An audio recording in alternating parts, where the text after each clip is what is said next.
Hello and welcome to the Chapter 8 PowerPoint video presentation. In this chapter, we'll be looking at fact and opinion. And from this chapter, we're going to be reviewing some things about fact and opinions, including how they differ from each other, how you'll be able to spot factual statements that also blend some opinions in with those facts, and how you can tell the difference between an uninformed and an informed opinion. So some statements of fact. I could say that the temperature in the room that you're seated in is 125 degrees. That is a statement of fact. However, if we brought in a thermometer, we could quickly verify whether or not that statement of fact was true or false. So yes, indeed, statements of fact can be proven true or false. We can check them by looking at the accuracy of the statement. And many times we're able to do that because statements of fact usually include either a date or a number or some kind of statistics. So in the previous example, I said that the temperature was 125 degrees. That's a number. We can check that. One of the things about facts is that they do not vary from person to person or place to place. A fact is a fact, and that is that. Facts also describe events in a language that has usually no emotional impact on the listener or the reader. They're just simply that, they're facts. Facts do not, cannot make predictions, express value judgments, or offer interpretations. You see, if you try to make a statement, a factual statement about the future, you just can't do it because nothing about the future can be factual until it actually happens.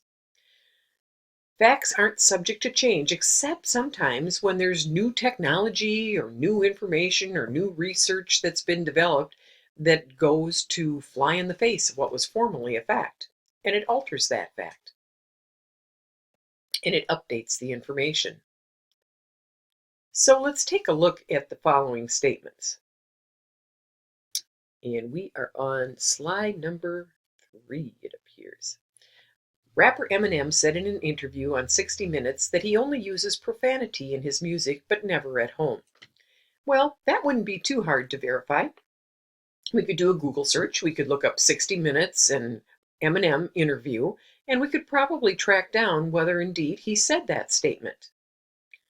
In the statement number 2, in 1950, the leader of South Korea, Syngman Rhee, threatened to invade North Korea. Again, a simple Google search would be able to provide us with the answer to that. The Australian Julian Assange is the founder of WikiLeaks. Should be able to verify that by a simple search on the internet. Singer and songwriter Alicia Keys is a classically trained pianist. That's a blast from our previous lesson in Chapter 6. And while we already know that to be a fact from our previous lesson, it would be easy to verify online as well. And then finally, online companies now exist to help students cheat in online courses. Unfortunately, this too is true. In fact, I did a search myself and unfortunately too readily found, businesses that are out there ready to put their hands deep into your pockets to relieve you of any excess cash while they help you complete your courses. Now, one of the following 6 statements does not qualify as a fact. Let's see if you can pick out which one that is. And your guess is going to go on the slide 4 handout. So I hope you've pre-printed your PowerPoint slides and the questions. And here we go, we're on slide 4. Military canine dog divisions were first used in World War II. In 2015, the African country Sierra Leone was declared to be free of the Ebola virus. The first firearm was invented in China during the 13th century AD. Throughout the world, non-communicable diseases like diabetes and cancer are responsible for more deaths than communicable diseases are. The world would be a better place if the Chinese had never invented gunpowder or firearms. And Google makes money by selling personal data of its users to companies looking for new customers. Well, if you looked through that list of 6 and you've made your choice, if your choice was statement 5, then you hit the nail on the head. The world would be a better place if the Chinese had never invented gunpowder or firearms. That's not a fact. We can't verify that for accuracy, and it's definitely could be a statement that would change from person to person, and it expresses a value judgment about firearms and gunpowder. Better place? How would you measure better place? So that's definitely the one that is not a statement of fact. So let's talk a little bit about statements of opinion and how they differ. Well, statements of opinion are influenced by the writer or the speaker's experience, training, interest, context, history, classes that you've taken. All of those things come together to help form your opinions. Usually, in an opinion statement, we have superlatives used. They pack an emotional punch. The leading, the very best, the worst possible, all have that kind of heavily emotional load with them. Opinions usually make a value judgment. Rachel Ray is much more likable than Martha Stewart. How would you prove that? And what would be the basis of that? It's all full of value judgments, which lead to opinions. Opinions often predict the future events. Wait until you see what this political candidate does once the office is obtained. There's a threat that and a certainty in this opinion statement that something terrible is going to happen. And so we can't, though, state categorically what is going to happen in the future, but opinions do that. And opinions are likely to provide interpretations. This example, for instance, in his brutal treatment of Rihanna, Chris Brown was repeating what he had learned from his father. So, the story about Chris Brown um, being very inappropriate with Rihanna is something that's been well documented in the news and in pictures repeatedly on the internet. But the piece of this that he did this because of what he learned from his father is an opinion because there's a cause suggested here that we have no way of proving. Even though Chris Brown's father may have been abusive to women, we have no way of proving this statement to be true. So it's definitely an opinion. And finally, of course, just as facts could be checked for accuracy, opinions cannot be checked for accuracy. So here we are on slide 7, and you have some more recording to do. What makes statement 1 a fact, and what makes statement 2 an opinion? Take some time, pause this presentation, and answer those questions for both statements 1 and 2.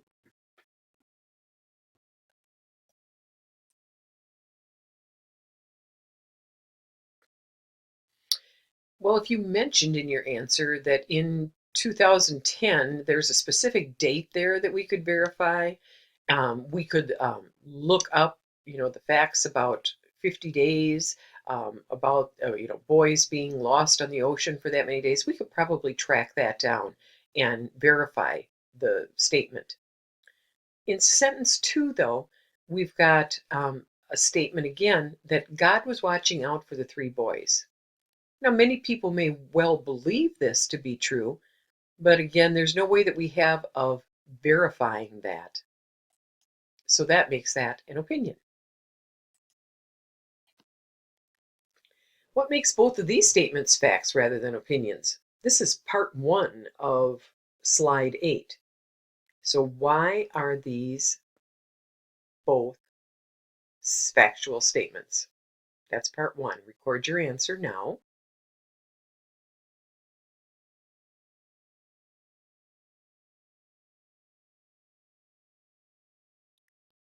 And then in part 2, I want you to rewrite each of those statements, but I want you to add words that would tend to incorporate opinions into those factual statements. Go ahead and pause the video and do so now.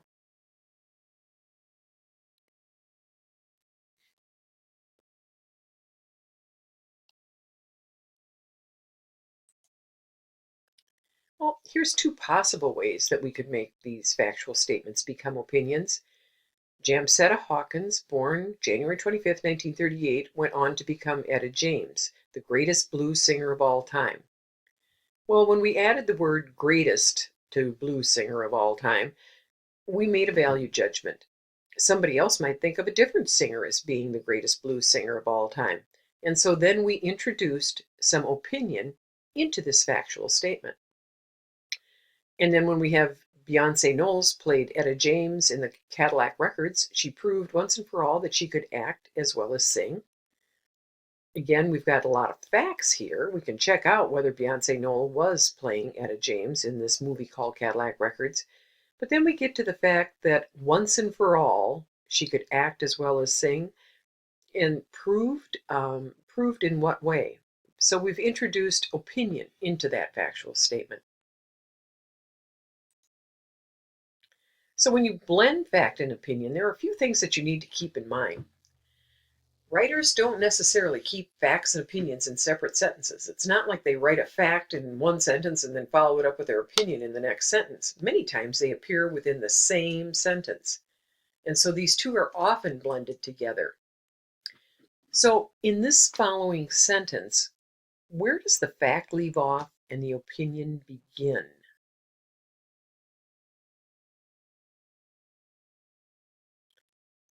Grizzly bear deaths neared record levels for the region around Yellowstone National Park in 2010. But government biologists say the population should be robust enough to withstand the heavy losses.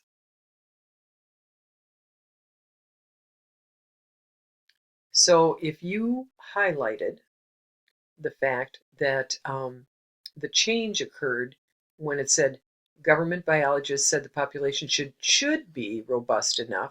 That's a prediction for the future. And so that is the introduction of opinion into that statement. So what words could you maybe add to this sentence? Or how could you change it to make this statement be a little bit more obvious that a piece of it is indeed an opinion? Pause the video and do that now. Rewrite the sentence and incorporate words that would make it more clearly an opinion in that portion of the sentence.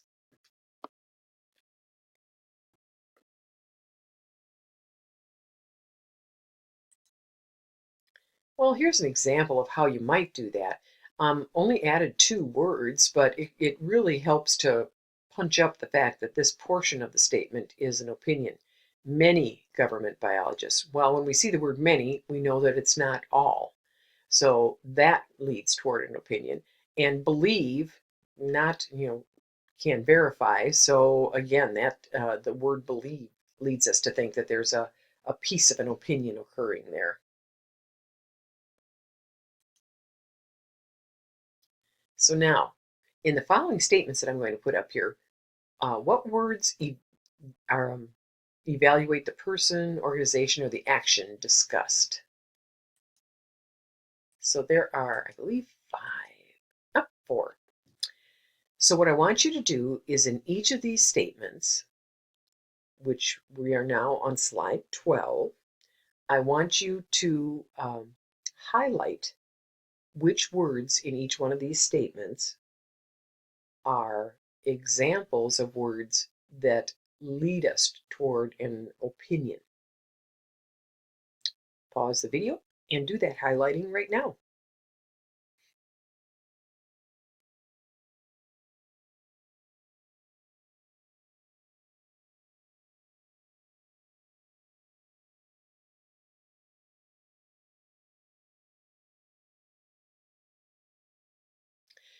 So in the first sentence, if you highlighted surprisingly only, both of those words really are opinion based.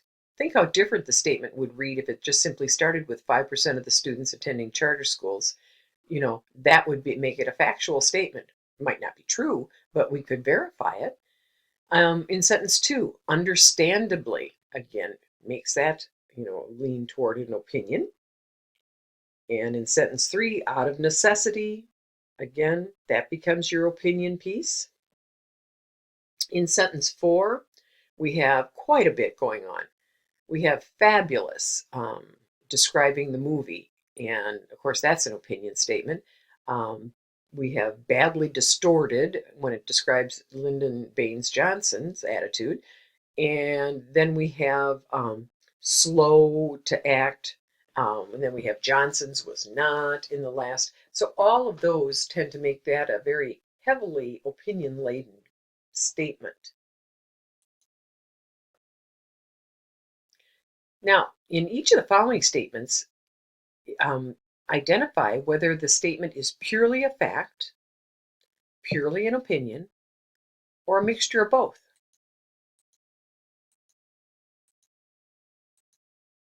5 statements. Go ahead and decide whether they are fact, opinion, or a mix of both.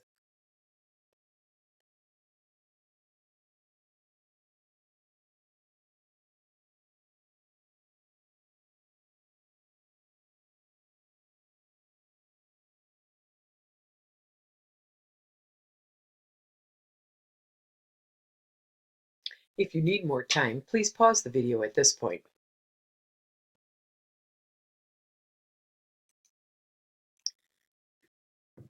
So we realize that you simply can't verify an opinion.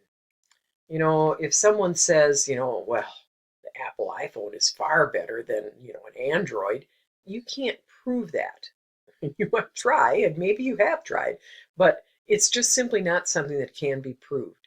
And so as a result, you have your opinion there. However, sometimes opinions can be informed and sometimes they're uninformed. For instance, here's the difference between the two. Informed opinions are backed by reasons, supported by facts, and based on up-to-date evidence or information. So, an informed opinion might also be given to you by someone who's an expert in the field.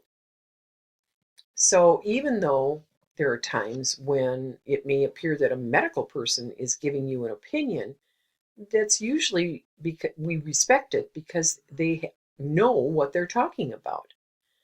They have reasons for what they're saying. They can support them with research and facts, and hopefully the information they're giving you is up to date as well. And then there are uninformed opinions. So they don't have anything that we just mentioned above. They're often, have more gusto with which they're presented. They're presented with a great deal of confidence. And the way that it's worded is often in a way that discourages anyone from arguing with it. Only a fool would think that. It's hardly something that you want to respond to.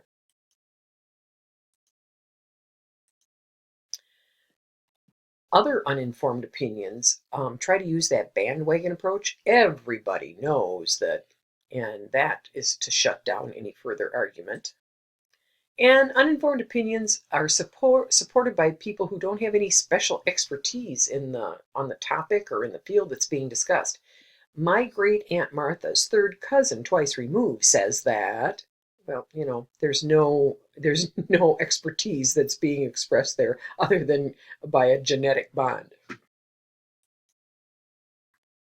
So here's an example of an informed opinion.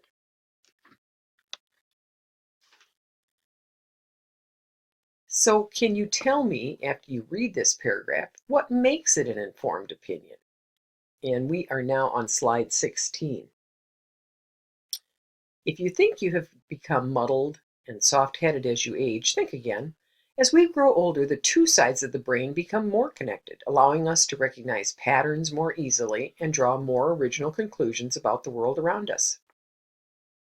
If you want to get some insight into how the brain's hemispheres become more cooperative over time, psychiatrist Gene Cohen's 2008 book, The Mature Mind, is a superb source. As Cohen writes, the neurons themselves may lose some processing speed with age, but they become ever more richly entwined, making way for greater connectivity.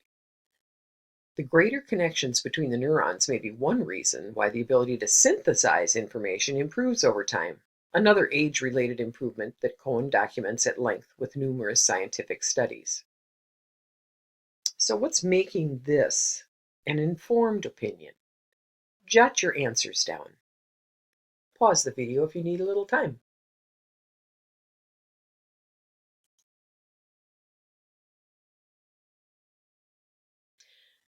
This is an informed opinion because the author gives us evidence for the claim, and the evidence that's provided is factual.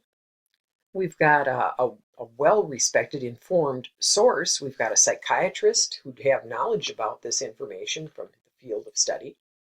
And the evidence is reasonably up to date. It's got some age on it, but it's still probably accurate. And here's an example of an uninformed opinion. And once again, I'm going to ask you to express your opinion as to what makes this opinion uninformed on slide 18. At this point, everyone with any sense knows that since the 1980s, the United States has been taken over by the wealthiest 1% of the population. The rich have gotten richer and the poor have gotten poorer. In many ways, we have seen the hands of time turn backward. Currently, inequality in the U.S. resembles the Gilded Age of the late 19th century, when the country was ruled by wealthy industrialists who emerged following the Civil War. So, what makes this opinion uninformed? Jot your thoughts down on slide 18. Pause the video if you need more time.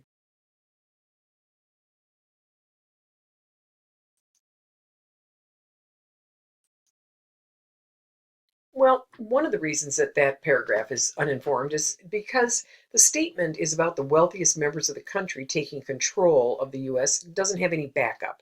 It's not informed by any reasons or evidence for the claim. And the reference to the Gilded Age of the past starts to try to give a reason for the opinion, but it never produces any specific details. And then the author is using that bandwagon, everybody thinks this approach. So here's a final wrap up for you. In the following slides, you'll be on your own, answering the questions that are provided for you. Submit this assignment then by the due date. Best wishes to you.